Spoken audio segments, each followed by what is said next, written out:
Assalamualaikum warahmatullahi wabarakatuh. Perkenalkan, saya Muhammad Lukman Hakim, absen 22 kelas 10 DPB 2. Kali ini saya akan menerangkan pengaruh dari agama dan kebudayaan Hindu-Buddha serta teori masuknya agama Hindu-Buddha di wilayah Indonesia. Yang pertama, pengaruh dari agama dan kebudayaan Hindu-Buddha terhadap kehidupan masyarakat kita hingga masa kini.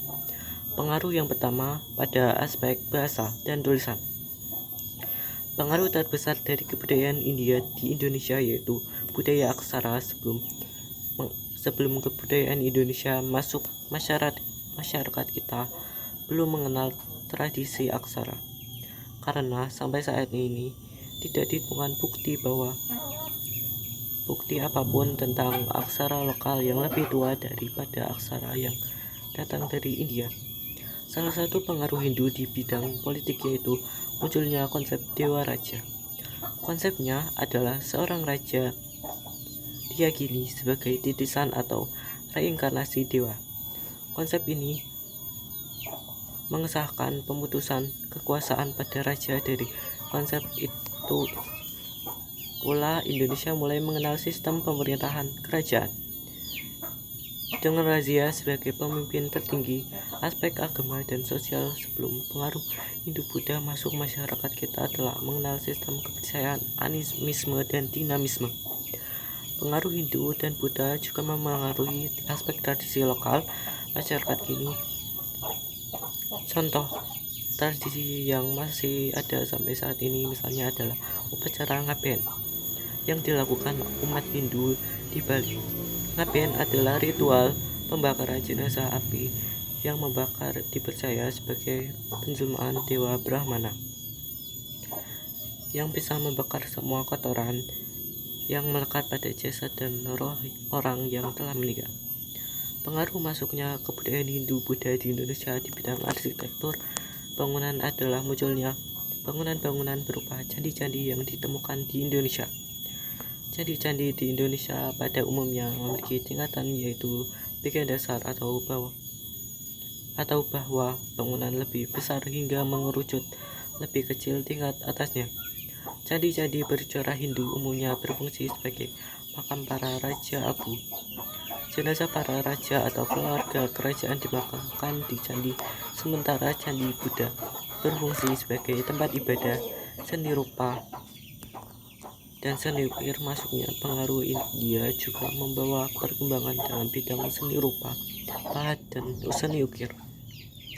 Hal ini dapat dilihat pada relief atau seni ukiran di pahatan pada bagian yang dipahatkan Candi Borobudur. Berupa pahatan riwayat Sang Buddha. Di sekitar Sang Buddha terdapat lingkungan alam Indonesia seperti rumah panggung dan burung merpati. Teori masuknya agama Hindu-Buddha di wilayah Indonesia. Sebelum datangnya bangsa kolonial ke Nusantara, sudah ada orang-orang yang datang ke Nusantara terlebih dahulu. Mereka adalah bangsa Tiongkok. Para sejarawan sepakat mereka lah yang membawa ajaran Hindu-Buddha ke Indonesia. Cara masuk dan proses masuknya ajaran Hindu-Buddha dibagi menjadi dua, yaitu 1. Masyarakat Nusantara berperan pasif, artinya adalah orang India dan Tiongkok adalah datang ke Nusantara kemudian menyebarkan ajaran Hindu dan budaya lokal. 2. Masyarakat Nusantara berperan aktif, artinya adalah masyarakat Nusantara belajar langsung ke India dan Cina untuk mempelajari agama tersebut secara mendalam, kemudian kembali ke Nusantara dan menyebarkannya. A. Masyarakat berperan pasif. Teori Waisya. Teori ini dikemukakan oleh N.J. Crom. Dalam teori ini disebutkan bahwa para pedagang yang beragama Hindu-Buddha lah penyebar utama ajaran tersebut, karena para pedagang zaman dahulu menggunakan jalur laut dan bergantung pada angin. Teori Ksatria. Teori ini dikemukakan oleh C.C. Burke, Margaret Ritchie, G.C. Moines. Dalam teori ini disebutkan pada zaman masuknya ajaran Hindu Buddha ke Nusantara, daratan India dan Cina sedang berlangsung perang saudara. Teori Brahmana. Teori ini dikemukakan oleh Van Leur.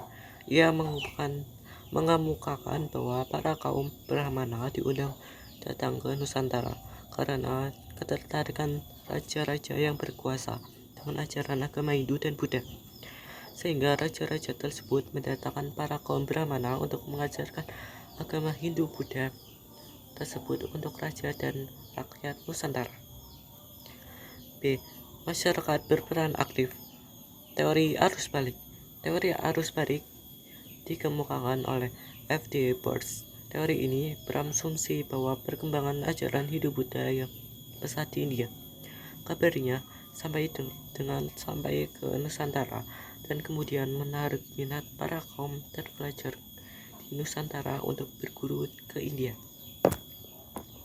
Terima kasih. Wassalamualaikum warahmatullahi wabarakatuh.